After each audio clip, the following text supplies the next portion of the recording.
Well, g'day fishers. It is Friday, which means it's fishing report time. So what a week it's been, actually. We've had heaps of good reports of really nice fish. Despite the weather being, I'm going to fix my hat up there. Always got to look good on camera. Despite the weather this week, a bit of a southerly blowing nor'easters. There was a hard nor'easter there earlier during the week. The fishing has been really good, especially if you love your estuary fishing. Some absolute cracking flatties caught this week. Some of the new products coming in on the wall, we can't keep up with trying to put them on the wall, but those new bait junkie prawns have been an absolute standout, whatever's left on the wall behind me, which is not much.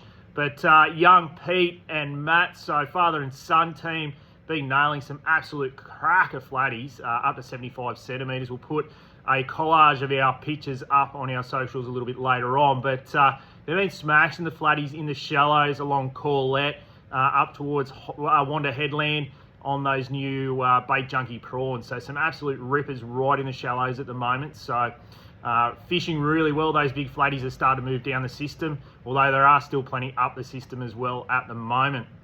So some good flatties around in the lower half of the bay, which is good for people that want to get up early and have a bit of a land-based fish as well. Young Kyo and Kay have been fishing the really nice flatties as well, fishing the breakwall, off the edge of the breakwall there, getting again some really nice flatties on those prawns. And the young Kai got a really nice fish. It's actually quite a nice whiting, close to 40 centimetres. So some whiting starting to turn up as well inside the bay. So usual haunts, Corlette, obviously through to Little Salamander there, the beach there at Roywood Reserve on the high tide fishes really well. Shoal Bay's been a little bit quiet on the whiting, but definitely the upper reaches of the estuary have been seeing plenty of good sand whiting. We've just had a big shipment of live worms in to last us for the weekend, so if you're keen on doing that, plenty of live worms in, that's for sure. Also, some mulloway around as well. I know Jack Hammond's been getting into the mulloway. I spoke to Paul of Fishport Stevens Estuary Charters.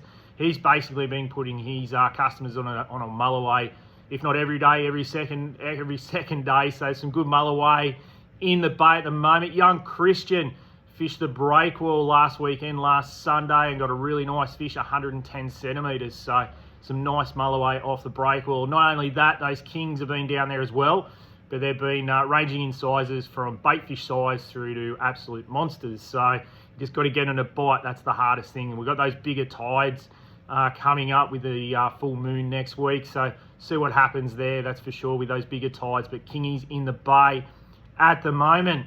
Excuse me. There's plenty of squid around at the moment as well. So lots of arrow squid and cuttlefish off Shoal Bay. And also just before Fly Point on the beach, there's been a few arrow squid, and along the short breakwall as well at Nelson Bay. So definitely worth a shot for a few arrow squid at the moment. A few blue swimmers, a few muddies starting to turn up as well. I wouldn't say they're prolific. You've got to work a little bit for them, but if you're in the hunt to get some crabs, definitely get the crab traps out at the moment as well. Some of the flats fishing up towards Tillagary, over towards Tenelba. All that particular area has been fishing well for whiting, especially when you want to throw some surface lures around. So definitely time to get the surface lures out. This weekend will be nice and warm with nor'easters. It'll be a good time to throw some surface lures around for some whiting at the moment. Likewise over towards Tarlee at the edge of the Crewer there. So definitely worth a shot there, that's for sure. So that's what's happening in the bay at the moment. Fishing pretty good. Now on the beach has been quiet this week. We've had that southerly, we've had a bit of swell. Fingal unfortunately still got a bit of redweed, although I think up towards the spit's a little bit better, but there's a little bit of redweed on Fingal at the moment, so making the fishing hard there. Samurai's got some really nice gutters on it at the moment, so if you're keen, have a look down. Samurai would be a good option in the nor'easter. Like I said, we've got live worms. Although the water is still a little bit cool, there are a few whiting kicking around on the beaches at the moment. Kingsley Beach has been okay as well. I've noticed there's been a few brim coming off Kingsley Beach there at first light, so it might be worth a shot down there in the northerly. And then down Barooby, all the way down there, there's some really nice gutters down that way. Some with fish in them, some with none. So you just got to gutter hop the beaches at the moment. Just find where those fish are hanging. It is a funny time of year because we're in between seasons. A lot of people think that we're getting warmer temperatures outside. Doesn't necessarily mean that the water's going to warm up straight away. So we've just got to wait for those southerlies to push a bit of warm water in. Out on the shelf there, it's about 22 degrees. And if we get a few southerlies with that East Australian current, it'll slowly push in, warm the water up. It's definitely too cold for me to go for a swim at the moment, that's for sure. So on the offshore scene, well, the offshore, spoken to a few people this week that managed to get out, a bit of uphill current, so it's making fishing a little bit hard, but there are fish there. I'd suggest actually fishing the shallows after this southerly. It'll be worth a snapper fish this weekend, definitely with that full moon rising into next week. I think there'll be a bite on for snapper, especially in the shallows. If you want to anchor up and burley, get a burley trail going, throw some soft plastics around, I think it'll be definitely the weekend to do that. There's also some really, really good kings around. Neil Scott fished with his son last week. I know Neil is the better fisherman out of the two, that's for sure. I think his son makes a better boat driver. But anyway, Neil got an absolute cracking kingy, well over 15 kilos. We'll throw that in our collage on our socials a little bit later on. So some really nice kings around at the moment around the islands. I know the front of Fingal had some nice kings hanging around, as well as some smaller kings.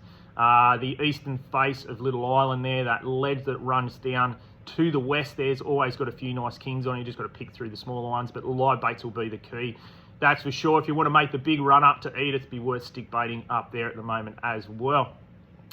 Now, the fads are out. Haven't heard any reports of dolphin fish this week, although definitely worth a shot, I think, with that southerly. It would have pushed some water in there, and also that East Australian current pushing down. So it might be worth running out there first thing Saturday morning to see if there's any dolphin fish around, that's for sure. Give that a crack at the moment. As for the shelf, well, no reports, current's running. No reports of marlin this week, but look, it might be worth a run out there this weekend. Anyway, don't forget our big Black Friday, shouldn't say that too loud, but our Black Friday sale is on. So starting Friday, ending Monday, we have got heaps of bargains in store. Stuff that will just sell out because it is too ridiculous in pricing that you just have to have one. So come in, see us all weekend. I'll be here Friday, Saturday, and I won't be here Monday. I've got an important meeting down in Canberra with one politician about a wind farm. So let's see how that rolls. Anyway, have a good weekend. Enjoy your fishing.